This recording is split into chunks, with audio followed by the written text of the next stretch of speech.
Hello दोस्तों, नमस्कार। मैं Dilbagh Singh, mental health counsellor, और आज के इस वीडियो में आप सभी का तह दिल से हार्दिक स्वागत है।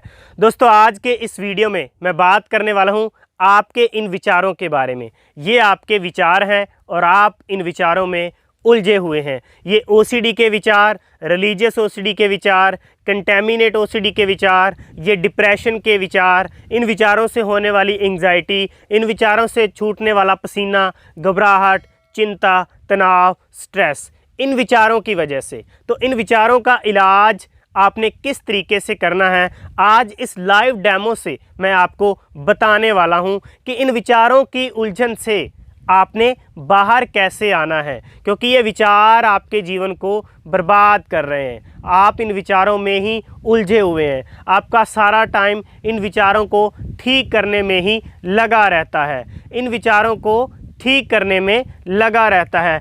अच्छा क्या सोचना है, बुरा क्या सोचना है।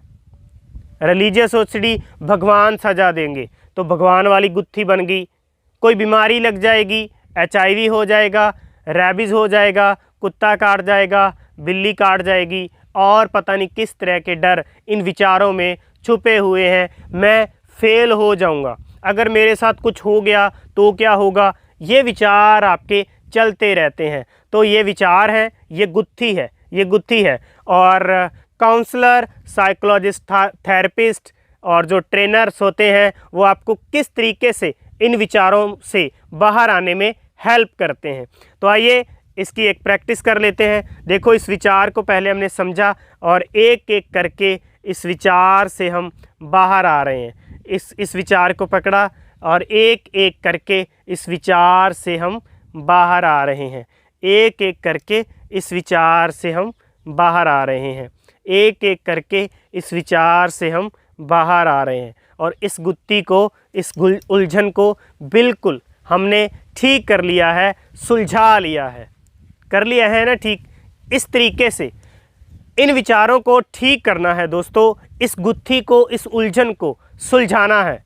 और वो कैसे सुलझाई जा सकती हैं, उसके लिए बहुत सारी माइंडफुलनेस टेक्निक्स होती हैं, एक्सरसाइजेज होती हैं, थेरेपीज़ होती हैं, जैसे CBT therapy, ERP therapy, cognitive behaviour therapies होती हैं, ड्रिल थेरेपी होती है, और उसके बाद ERP थेरेपी। ये जो थेरेपीज़ हैं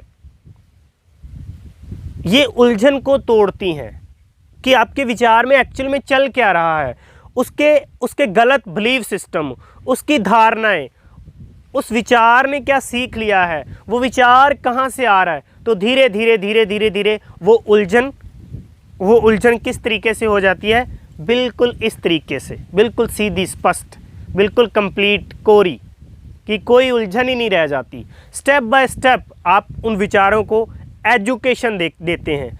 आप अपने जीवन में जो प्रॉब्लम ओरिएंटेड विचार हो गए हैं, जो आपको कह रहे हैं कि ये हो जाएगा, वैसा हो जाएगा, बीमारी लग जाएगी, गंदगी फैल जाएगी, उन विचारों की जो उलझन है, तो जो प्रॉब्लम ओरिएंटेड हैं वो धीरे धीरे सॉल्यूशन ओरिएंटेड हो जाएंगे। तो आपको एक टिप्स में जो ज़बरदस्त देना चाहता हूँ कि आपको सॉल्यूशन ओरिएंटेड सोच रखनी है, सोचना सीखना है। इन्हीं विचारों से हमें सोचना सीखना है कि जो प्रॉब्लम ओरिएंटेड है, कि कोई कह रहे हैं प्रॉब्लम हो जाएगी, मैं फेल हो जाऊंगा, बीमारी लग जाएगी, तो सॉल्यूशन ओरिएंटेड सोचना है, समाधान केंद्रित सोचना है, इलाज केंद्रित, इलाज खोजना है कि अगर बीमारी लग जाएगी तो उसको खोजना कैसे है, अगर डिप्रेशन आ गया है तो उसको ठीक कैसे करना है। अब क्या होगा जी, मेरी तो लाइफ ख़त्म होगी, ये हो गया, वो हो गया, ये हो जाएगा, ऐसा हो जाएगा। तो सॉल्यूशन ओरिएंटेड इलाज खोजें, समाधान खोजें और इस उलझन को बिल्कुल ख़त्म करें। तो दोस्तों, वो थेरेपीज़, वो टेक्निक्स, वो तरीके आप मेरे साथ मिलकर सीखना चाहते हैं तो मेरे दिए गए नंबर के ऊपर कॉल करें, मेरे साथ पर्सनली 1 to 1 बात करें और अपने उन विचारों की जो गुत्थी है वो मेरे सामने रखें। हम मिलकर के उसको सुलझाएंगे, क्योंकि दोस्तों मैं उन लोगों को हेल्प करना चाहता हूं जो लोग अपने जीवन में परेशान हैं, जो उम्मीद खो चुके हैं, ना उम्मीद हो गए हैं, आशाहीन हो गए हैं, जिनको कोई उम्मीद नहीं है कि मेरा तो अब कुछ नहीं हो सकता, ये है वो है, तो मैं उन लोगों को हेल्प करना चाहता हूँ। मेरे जो एक्सपीरियंस है, मेरी लाइफ के जो एक्सपीरियंस है, जो पॉजिटिव एक्सपीरियंस है, जो मैंने अपनी लाइफ को पॉजिटिव बनाया है, जो मैंने अपने जीवन में सीखा है, वो सब आप सभी के साथ मैं शेयर करना चाहता हूँ। अगर वो डिटेल में आप सीखना चाहते हैं, जानना चाहते हैं, तो आप मेरे साथ काउंसलिंग कर सकते हैं, थेरेपीज कर सकते हैं। तो एक बात मैं आप सभी को और कहना चाहता हूं दोस्तों, कि आप इस चैनल को सब्सक्राइब जरूर कर लीजिए, ताकि इस तरह के पावरफुल वीडियोस आपको मिलते रहें और आप अपने मानसिक स्वास्थ्य की ओर बढ़ें। धन्यवाद, थैंक यू, शुक्रिया।